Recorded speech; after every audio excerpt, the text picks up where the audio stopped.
Il y a déjà très longtemps que l'on parlait de la création d'un pont reliant le continent à l'île de Noirmoutier, puisque les premières études furent faites en 1963.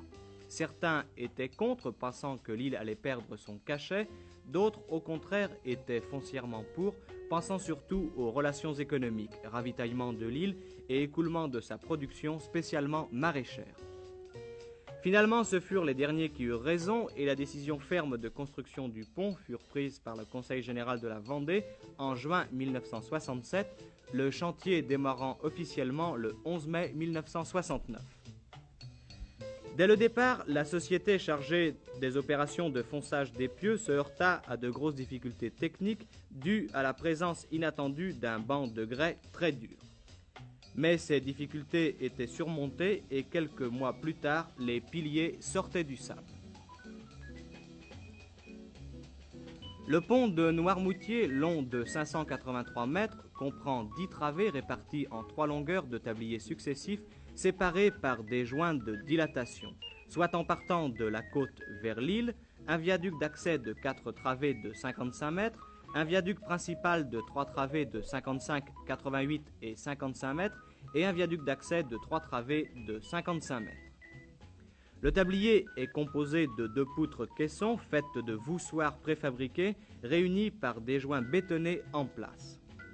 Il livrera passage à une chaussée de 10,50 mètres de large à 3 voies de circulation flanquées de 2 trottoirs de 1,50 mètre.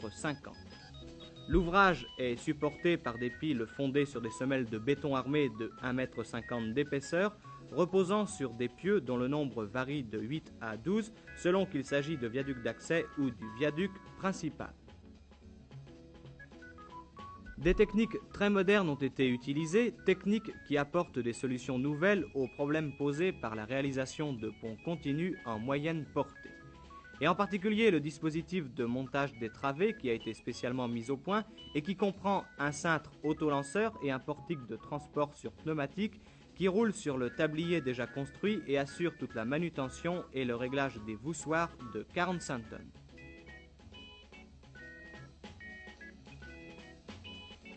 Le coût de cette réalisation, 30 millions. Les détracteurs pensaient que le Gois étant gratuit alors qu'il y aura un péage pour franchir le pont, que ce dernier ne serait pas rentable.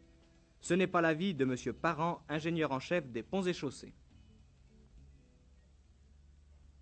Le passage du Gois ne sera pas supprimé, c'est une curiosité géographique et touristique qu'il est bon de maintenir. Il est évident que tous les gens qui passeront sur le Gois ne paieront pas le péage sur le pont de Noirmoutier.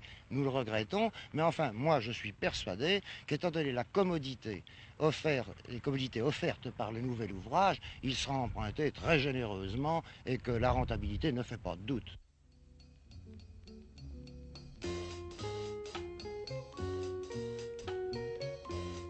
Le pont est maintenant terminé et il sera ouvert à la circulation le 10 juillet.